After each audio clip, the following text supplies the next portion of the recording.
Good morning, students. In our last video I told you the exercise section A, question number 1, 2 and 3, and you need to write in the same way in your book only.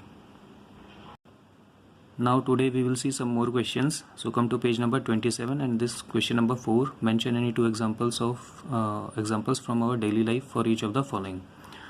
So all these changes, I guess you can write the two examples from each case, like desirable, reversible, natural, exothermic, chemical and endothermic change.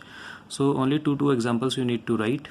And regarding this natural change, with your common sense, you know what can be the natural change, like evaporation of water from water bodies, decomposition of organic matter, then formation of rain or condensation of rainwater. Likewise, so many examples you can write over here. Okay, so any two examples you need to write.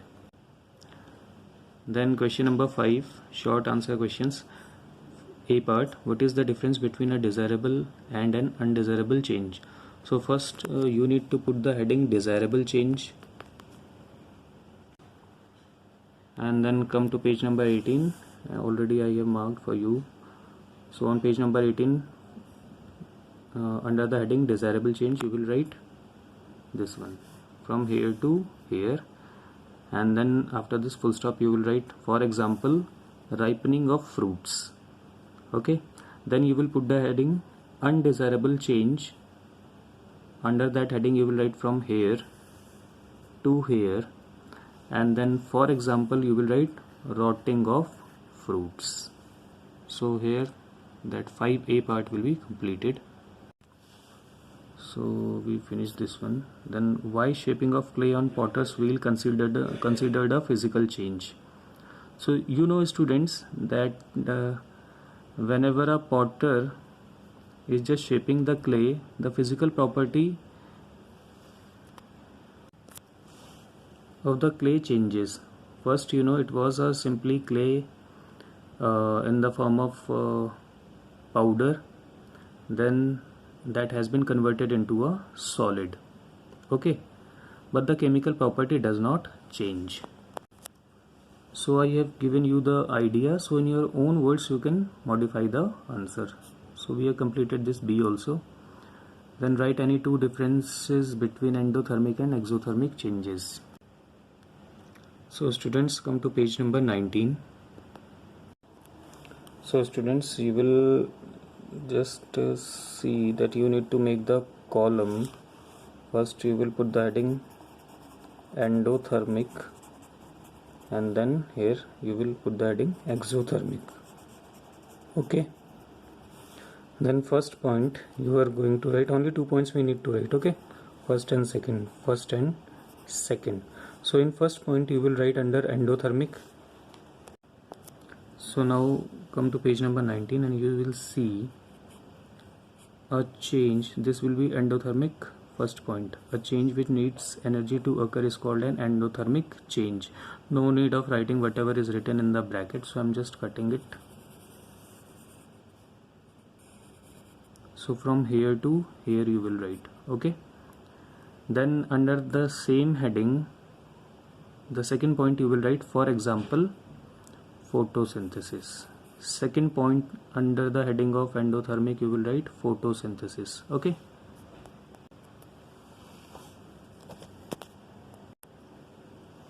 then the first point under the heading exothermic you will write this definition, and you can strike off this line.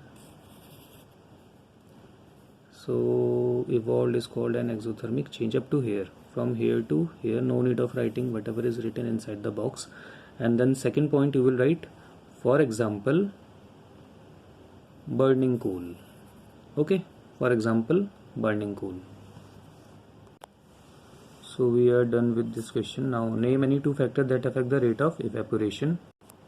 So come to page number 22, and the factors here, 4 factors have been given over there. So any two factors of your choice you will write as the answer. So we have completed this one also. Now when sulfur is heated in a test tube, its color and state of matter changes. Is this considered a physical or chemical change? Why? Now students, when sulfur is heated, it basically changes into sulfur dioxide. Okay, so it is a chemical change. So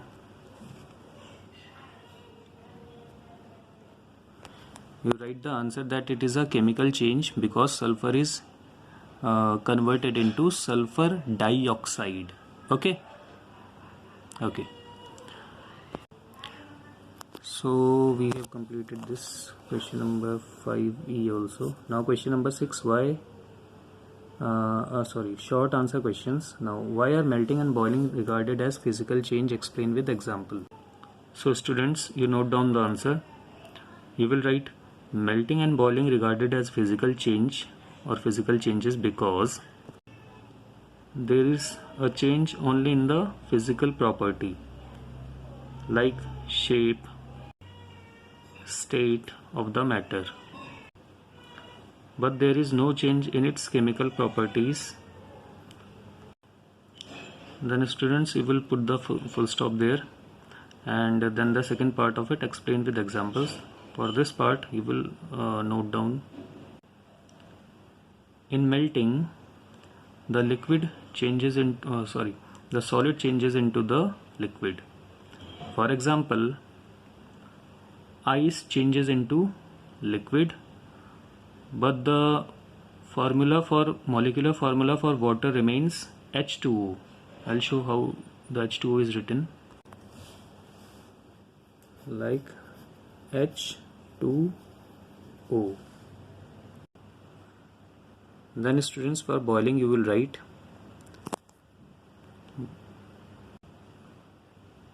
in boiling the liquid changes into its vapor phase. For example, liquid water at 100 degrees Celsius changes into vapor and the formula of water remains H2O only. So we have completed this one. Then this second part, Roger took water in a steel glass and dissolved some glucose in it. He observed that the glass felt cold. Is this an endothermic or exothermic change? Why? So students, it is an endothermic change, and for why you just note down the answer. It is because, first you will write the endothermic change, it is an endothermic change, and then you will write it is because the heat has been lost from Rajat's hands, which has been absorbed by the glucose and water system. So we have completed this one also. Then C part. So students, you will write that cutting wood is an irreversible change and is a physical change. Okay, it is a physical change, and you need to put the reason for your answer. Then you will write that while cutting the wood, no chemical properties has been changed. Then this D part. Why is evaporation considered as a physical and an endothermic change? Explain. So you know students, during evaporation the liquid changes into the vapor phase. So there is a change in the phase only, but there is no change in the chemical properties. Okay, and then it is considered as an endothermic change because liquid water absorbs energy to get converted into the vapor phase. So we are done with this one. Then state any 3 ways to preventing rusting. So for this, come to page number 24, and here you can see so many ways of preventing the rusting process. So any 3 ways you can write. So I'm not going with any particular point. Any 3 points out of these 6 points you can write. So we have done this one. Now students, we have completed in today's video 4, 5 and 6 question answers, and these 4, 5, 6 you need to write in your homework copy, and the rest of the question answers we will discuss in next class. Now students, one more thing is there. When I was dictating some of the answers, so it was not in a one go. So you can modify your answers by taking the idea from my wordings. You can modify the answers also. Okay. Then goodbye.